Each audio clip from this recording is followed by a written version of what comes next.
안녕하세요, 로이오드입니다. 오늘은 또 김 변호사님 개인 사정으로 둘만 진행하게 됐네요. 그렇지 않아도 이렇게 시청률이 아니고 이 조회수가 낮은데 네. 김 변호사님 안 계시면 더 떨어질 것 같은데 관심이 없을 것 같아요. 부담 없이 찍어도 될 것 네, 같고요. 부담 없이 찍어보죠. 이상하게 그 형사 재심 사건이 우리 지역에 많거든요. 그렇죠.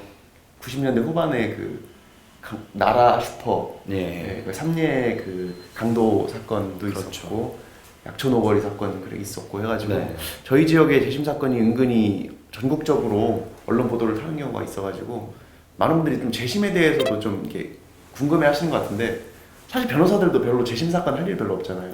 일단은 사건 자체도 별로 없고요.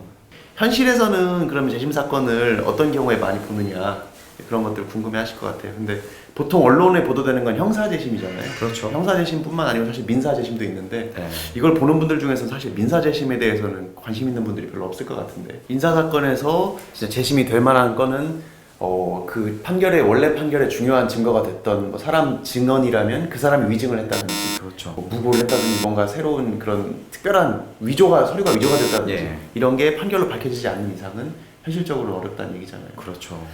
그나마 좀 언론도 타고 하는 것들은 형사 사건인 것 같아요. 가장 대표적으로 최근에 뉴스에 나온 건 아무래도 그 화성 연쇄살인 사건이 아닌가 싶은데요. 저희 지역도 그 익산 약촌 오거리인가 나라 슈퍼 둘 중에 하나는 진범이 자수를 했거든요. 예. 근데 그럼에도 불구하고 수사기관에서 조사를 해가지고 그냥 그 사람은 기소 안 하고 진범이라고 그렇죠. 자수한 사람은 기소 안 하고 원래 처벌받은 사람도 있으니까 이렇게 묻혀놓고 있다가 10년 이상 지난 뒤에야 이제 재심 청구를 해가지고 무죄를 받은 사건이고, 그러니까 진범이 자수해서 좀 그런 경우, 제가 본 경우는 주로 수사기관에서 이제 고문을 했다든지 그런 강압적인 수사를 해서 허위 자백을 했다 이런 것이 밝혀진 경우인데, 실제로 저희 삼례 나라 슈퍼 사건인가요? 그것도 보면 그 피해자 사위가 그때 경찰들이 현장 검증하는 동영상을 찍어놨는데 그게 나중에 공개가 됐거든요. 네. 그 증거를 보면 경찰들이 현장 검증하면서 막 애들 때리면서 너 이렇게 했잖아, 막 빨리 이렇게 포즈 취해, 막 이렇게 하는 것들이 영상에 딱 찍혀 있으니까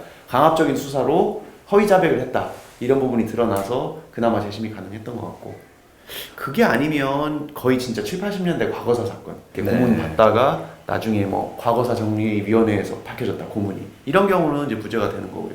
그래서 오히려 실질적으로 재심을 진행해서 확률이 높은 경우는 이제 과거 법률이나 명령 같은 것이 위헌적이다 라고 판단을 받아서 다시 한번 형사재판을 하는 경우 정도가 좀 그나마 퍼센티지가 높지 않나 싶네요. 그러니까 헌법재판소에서 어떤 옛날에 처벌했던 조항에 대해서 이게 위헌이다 라고 하면 이제 그 위헌 결정에 대해서 그 법으로 처벌받았던 사람들은 자기가 재심 청구를 할 수도 있고, 예. 실제로는 검사가 이렇게 청구를 하기도 하잖아요. 그렇죠. 예, 그래서 헌법재판소의 결정에 따라서 재심 청구하는 사람들이 상당히 많이 있는 것 같습니다. 그렇죠. 그나마 그 긴급조치에 예. 대해서 위헌 판결 나가지고 그 국가보안법 위반 사건에 대해서 예. 재심했던 거 저희 사무실에서 진행을 했었는데, 있었죠.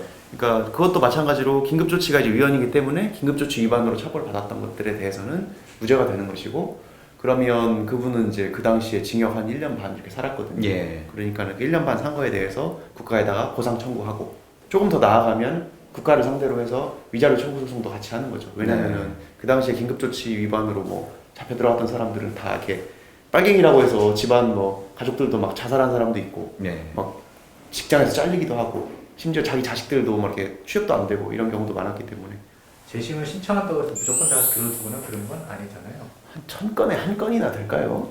체감적으로는 그 정도 될 것 같습니다. 네. 확실한 증거가 있거나 증인이 나오거나 그러지 않으면 말 그대로 명백하게 새로운 명백한 증거, 기존 판결을 뒤집을 만한 명백한 증거가 있을 때 형사 재심이 이제 가능한 것이고, 민사의 경우에는 그조차도 그것도 아니고 이제 아까 말한 것처럼 서류가 위조됐다거나 판결이 잘못돼서 다른 판결이 바뀌었다거나 아니면 증인이 위증을 해서 처벌받았다거나 이런 정도가 돼야 민사가 재심이 되기 때문에 재심 청구에서 기각당하는 비율이 굉장히 높고 받아들여지는 경우가 굉장히 드물죠. 또 재심 사건들은 특징상 이제 매우 오래 지난 경우가 많거든요. 그럼 심한 경우에는 재판 기록조차 없는 경우들도 있어요. 그러면은 과거에 이 법원이 어떤 이유에서 어떤 서류를 보고 어떤 증거로 판결을 했는지조차도 변호사조차 알기 힘들어요. 아까 말씀해주신 것처럼 어떤 사위나 이런 분들이 찍어놓은 동영상 이런 게 있다면 가능하겠지만, 재심도 어떻게 3심이 적용이 되는 건가요? 재심은 한 번만에 그냥 끝나는 건가요? 재심은 기본적으로는 1심, 2심, 3심이 있으면 그 재심 사유가 있는 법원 심급에다가 제기를 하는 게 원칙이에요. 재심 자체가 1심, 2심, 3심으로 이루어지진 않고 재심의 대상이 되는 것이 이제 변호사나 이런 법률 전문가와 상담을 해서 어떤 판결을 대상으로 재심을 신청해야 될지 검토해봐야 돼요. 쉽게 말하면 재심을 개시해달라고 청구를 하면 법원이 보면서 이건 재심을 할 만한 사유다 아니다를 딱 검토를 해요. 재심 개시를 하겠다고 결정을 하면 개시를 하는 결정을 받으면 그 문제 있던 법원으로 가서 그 지점에서 다시 재판을 하는 거죠. 1심에 문제가 있을지 2심에 문제가 있을지 대법원에 문제가 있을지 예. 판단해서 거기에 따른 그렇죠. 합당한 데다 이제 배정을 한다는 그렇죠, 거죠. 그렇죠. 그래서 그 사건을 그 지점에서 다시 재판을 한 번 더 하는 겁니다. 알겠습니다. 예.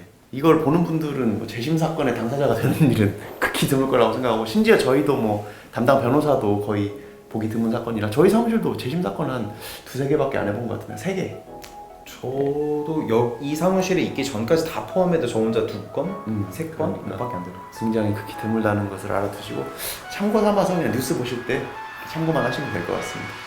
네, 마치겠습니다. 감사합니다.